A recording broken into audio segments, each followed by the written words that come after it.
ವಿಚಿತ್ರವಾದಂತಹ ಒಂದು ಅನುಭವ ಒಂದು ಮಗುಗಾಗಿದೆ. ಸುಮಾರು 21 ವರ್ಷದ ಒಂದು ಯುವಕ ಆಗಿದ್ದಾನೆ. ದಿನಕ್ಕೆ 10 ಸರಿ ಏನಾಗುತ್ತೆ ಅಂದ್ರೆ ಉಸಿರಾಡಕ್ಕೆ ಕಷ್ಟ ಆಗಿ ಮಲಗಿರೋ ಜಾಗದಲ್ಲಿ ಬಿದ್ದು ಒದ್ದಾಡೋದು. ಎಲ್ಲದಕ್ಕೂ ಪೂರ್ವ ಜನ್ಮ, ಪ್ರೇತಾತ್ಮ, ಮಾಟ ಮಂತ್ರ ಅಂತಾನೆ ಇರೋದಿಲ್ಲ. ಸಬ್ಕಾನ್ಷಿಯಸ್ ಮೈಂಡ್ ಏನ್ ಮಾಡುತ್ತಂದ್ರೆ ಆ ಟೈಮಲ್ಲಿ ಆಗಿದ್ದ ಹಿಂಸೆಯನ್ನ ಒಂದು ಪೂರ್ತಿಯಾಗಿ ರೆಕಾರ್ಡ್ ಮಾಡಿ ಇಟ್ಕೊಂಡಿರುತ್ತೆ. ಪೋಷಕರು ಮಕ್ಕಳ ಬಗ್ಗೆ ಎಷ್ಟು ಕೇರ್ ತಗೊಂಡ್ರು ಸಾಕಾಗೋದಿಲ್ಲ. ಎಲ್ಲ ಕಡೆ ದಿನ ಎಲ್ಲ ಥರದಲ್ಲೂ ಹೇಳ್ತಾ ಇರ್ತಾರೆ ಮಕ್ಕಳ ಬಗ್ಗೆ ಕೇರ್ ತಗೊಳ್ಳಿ ಅಂತ. ಇಲ್ಲಿ ಮಕ್ಕಳ ಬಗ್ಗೆ ಕೇರ್ ತಗೊಳ್ಳಿ ಅಂದರೆ ಹೇಗೆ? ಈಗ ಮಕ್ಕಳು ಆಚೆ ಹೋದ್ರೆ ಬಿದ್ದೋಗ್ತಾರೆ ಅಂತ, ಅಥವಾ ಮಕ್ಕಳಿಗೆ ತಿಂದರೆ ಇನ್ಫೆಕ್ಷನ್ ಆಗುತ್ತೆ ಅಂತ, ಆ ಥರ ಕೇರಿಂಗ್ ಅಲ್ಲ. ಇಲ್ಲಿ ಒಂದು ವಿಚಿತ್ರವಾದಂತಹ ಒಂದು ಅನುಭವ ಒಂದು ಮಗುಗಾಗಿದೆ. ಆ ಥರದಲ್ಲಿ ಇನ್ನು ಮುಂದೆ ಜನ ಎಚ್ಚೆತ್ಕೊಳ್ಳಿ ಅಂತ ನಾನು ಹೇಳ್ತಾ ಇದ್ದೀನಿ.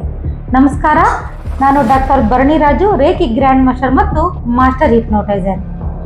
ಇಲ್ಲಿ ಈಗ ಆತನಿಗೆ ವಯಸ್ಸು ಬಂದು ಸುಮಾರು 21 ವರ್ಷದ ಒಂದು ಯುವಕ ಆಗಿದ್ದಾನೆ. ಅವನಿಗೆ ಪ್ರಾಬ್ಲಮ್ ಏನು ಅಂದರೆ ಸಾಯಂಕಾಲ ಆಗಿದ ತಕ್ಷಣ ಅಥವಾ ದಿನಕ್ಕೆ 10 ಸರಿ ಏನಾಗುತ್ತೆ ಅಂದರೆ ಗಂಟ್ಲನ್ನ ಯಾರೋ ಎಸಿದ್ದಂಗೆ ಆಗೋದು, ಕೈಕಾಲನ್ನು ಯಾರೋ ಹಿಂದಕ್ಕೆ ಎಳೆದು ಕಟ್ಟಿರೋ ಥರ ಆಗೋದು, ಮೂಗನ್ನು ಯಾರೋ ಗಟ್ಟಿಯಾಗಿ ಹಿಡ್ಕೊಂಡಿದ್ದಾರೆ ಅನ್ಸೋದು, ಉಸಿರಾಡೋಕ್ಕೆ ಕಷ್ಟ ಆಗಿ ಮಲಗಿರೋ ಜಾಗದಲ್ಲಿ ಬಿದ್ದು ಒದ್ದಾಡೋದು. ಈ ಥರ ಸಮಸ್ಯೆ ಆ ಹುಡುಗನಿಗೆ ಸುಮಾರು ಅಂತಂತಂದರೆ 15 ವರ್ಷಗಳಿಂದ ಈ ಥರ ಸಮಸ್ಯೆ ಇದೆ. ಈ ಥರ ಸಮಸ್ಯೆ ಇದ್ದಾಗ ಇವರೇನು ಮಾಡಿದ್ದಾರೆ ಅಂದರೆ ತಂದೆ ತಾಯಿಯಾದವರು ಎಲ್ಲ ಕಡೆ ಕರ್ಕೊಂಡೋಗಿ ಎಲ್ಲ ಥರದ ಒಂದು ಟ್ರೀಟ್ಮೆಂಟನ್ನು, ಸೈಕಿಯಾಟ್ರಿಸ್ಟನ್ನು ಎಲ್ಲ ಕಡೆ ಕಂಡು ಮೆಡಿಸನನ್ನು ಕೊಟ್ಟಾಗ ಸಣ್ಣ ಇದ್ದಂತಹ ಹುಡುಗ ಸುಮಾರು ಅಂತಂದರೆ 100 kg ಅಷ್ಟು ವೆಯ್ಟ್ ಗೇನ್ ಆಗಿದ್ದಾನೆ. ಯಾಕೆಂದರೆ ಡೈಲಿ ಅವರು ಸೈಕಿಯಾಟ್ರಿಸ್ಟ್ ಟ್ಯಾಬ್ಲೆಟನ್ನು ತಿಂದು 15-16 ವರ್ಷಗಳಿಂದ ಹೆಲ್ತೇ ಅಪ್ಸೆಟ್ ಆಗಿದೆ.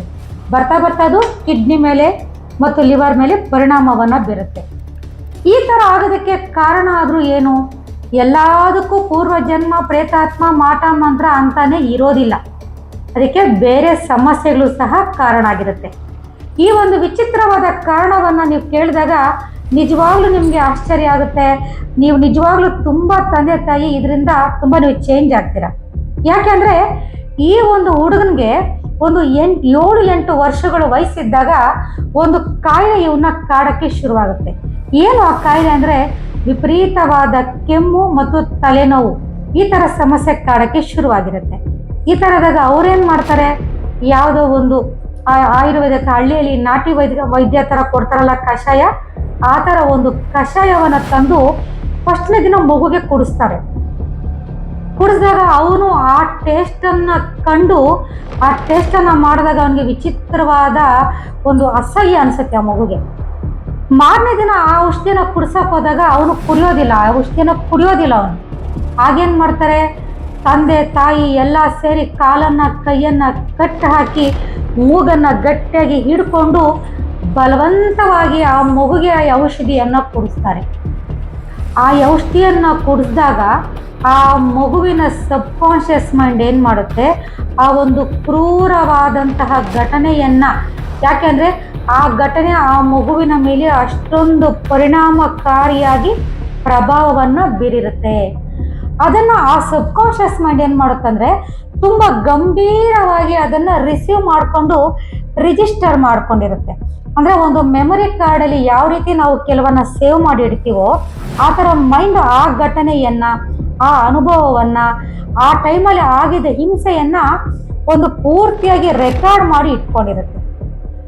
ಒಂದು ಚೂರು ಮನಸ್ಸಿಗೆ ಏನಾದರೂ ಒಂದು ಚೂರು ಚೇಂಜಸ್ ಅನ್ನೋದಾಗ ಏನಾಗುತ್ತೆ ಅಂದರೆ ಆ ಮೈಂಡ್ ಅದನ್ನು ರೀಕಾಲ್ ಮಾಡ್ಕೊಳ್ಳೋಕ್ಕೆ ಶುರು ಮಾಡುತ್ತೆ.